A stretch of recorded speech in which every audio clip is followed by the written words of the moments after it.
Just picking up on this discussion about skilled trades, I do think there's a real disconnect between what you're saying and the reality of the policy. Now, our party has been pushing for increases in support for union training. And I'll mention as well, Polytechnics educate the majority of people in the skilled trades.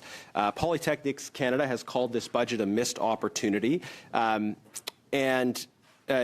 wondering, I'm wondering, why did the government choose to put a whole bunch of new money into attracting foreign talent to universities, but chose to completely ignore, to leave out polytechnics? We have the attack on career colleges, but then also the complete absence of support for polytechnics. Why was that the choice made in this budget?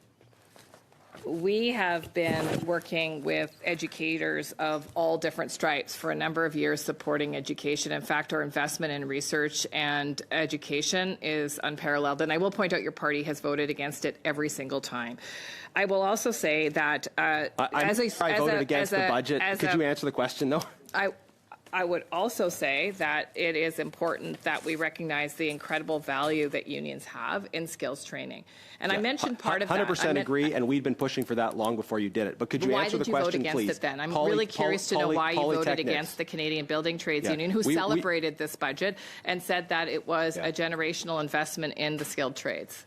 Minister, I'm not going to play this game. I'm happy to justify my vote on the budget in the appropriate fora. This is your opportunity as a Minister of the Crown to answer important policy questions.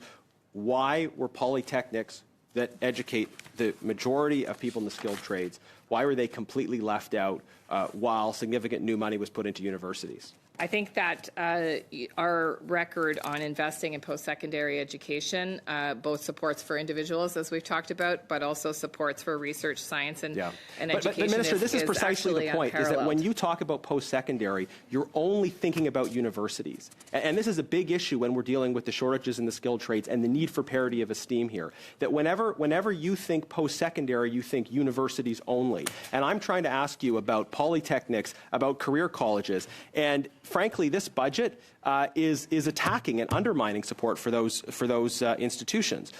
So specifically, not on post-secondary in general, but specifically on polytechnics, on career colleges, on where young people are gaining this vital vocational knowledge and experience.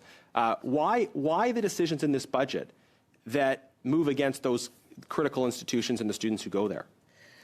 One of the elements of the budget was an increase to student work placement, something that universities, not colleges, my question, and my question is specifically about polytechnics and career colleges.